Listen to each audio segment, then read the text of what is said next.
You were absolutely fantastic in JFK. What's Oliver Stone like to work with?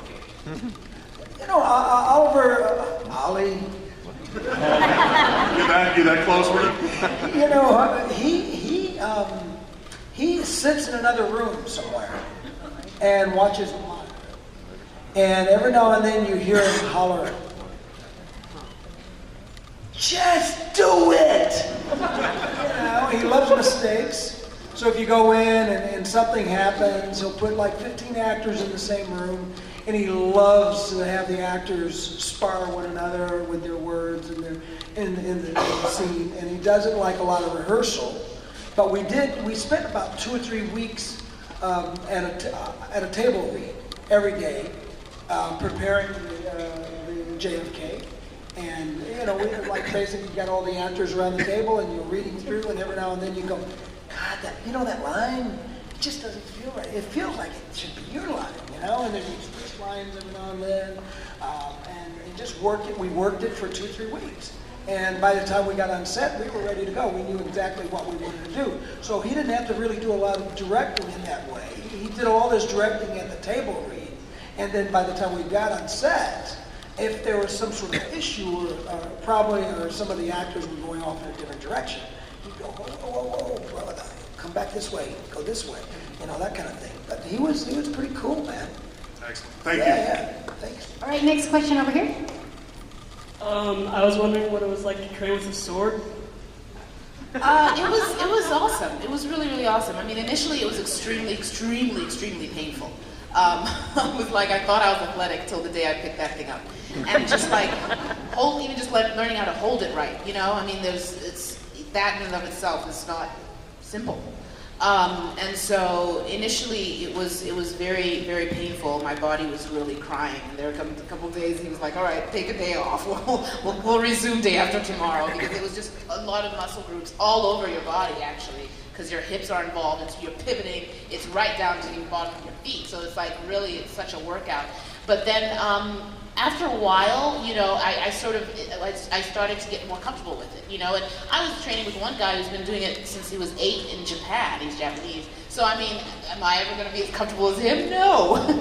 But just in terms of getting comfortable with it and really starting to feel Michonne in it, and that this is how she's chosen to use her weapon, and feeling the power of the connection between her and her chosen weapon, which is kind of like her security blanket.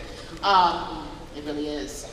That started to become really enjoyable. And so yeah, now I do it in my living room. I just work out with it in my living room, because now I just really enjoy it. But initially it hurt. Great question. Next over here. Hi, so I have a question, for both of you. So Michonne, or Denai, since you are a scaredy cat, do you ever have like nightmares like when you first started? Was it scary being on set that way?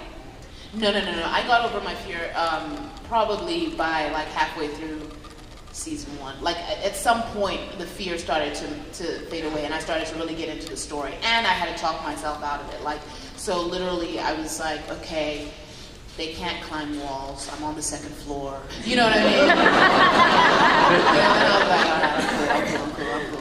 And then, you know, eventually, by the time I got to set, I was actually really kind of fascinated by them. I met the great Greg Nicotero. I'd gone to his studio and seen where they make the stuff, and I'd gotten so, and then they were making Django stuff, so I saw this full body. So you're not scared anymore? Shut up. Use your words. Question. I am. Something else in a minute. I saw the full body motor, folks. I got really into it by the time I got to set, and so yeah, no, it's not scary to me anymore now, because now it's, and then you have to start thinking like Michonne, and she ain't scared. So Good. I stopped being scared. Do you want me to answer that question? No, I don't want you to answer that question. I don't. But for you, is there that element of surprise for you, since you're not in the comics, that you never know what's going to happen to your character? You never know what I'm going to do when I'm in the scene on the day. There's always an element of surprise, and I think that's what's cool about my character. That's what's cool about a lot of times about my work, that you don't necessarily know what's going to happen. And like when I talked about Oliver Stone before, he doesn't like rehearsal. I don't like rehearsal either, you know. I prefer that the other actors are surprised along with everyone else, you know. So I think it's kind of fun and cool to have that spontaneity and that because when you rehearse, you just sort of get down in a rhythm, and everybody's cool with the rhythm. It's perfect. It's like comfortable now. Yeah, now we can do the scene. That sucks.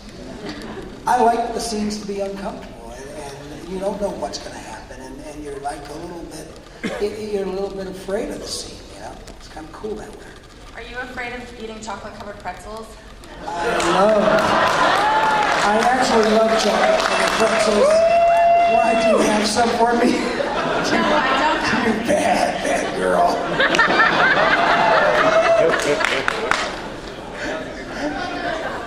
Good question. All right, over here. Hi, I'm a huge fan of both the comic and the TV show, and it's a Thank real you. treat to have you up there with it. It's awesome.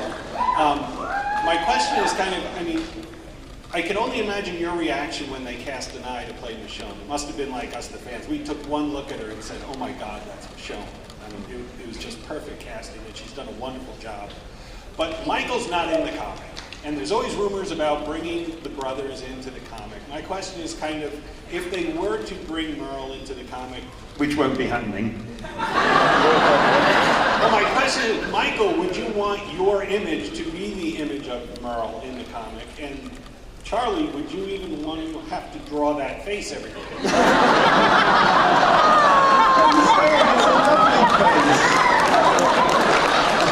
What do you mean by that?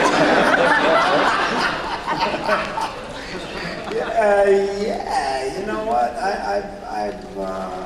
I don't know if I want to be in a comic, dude.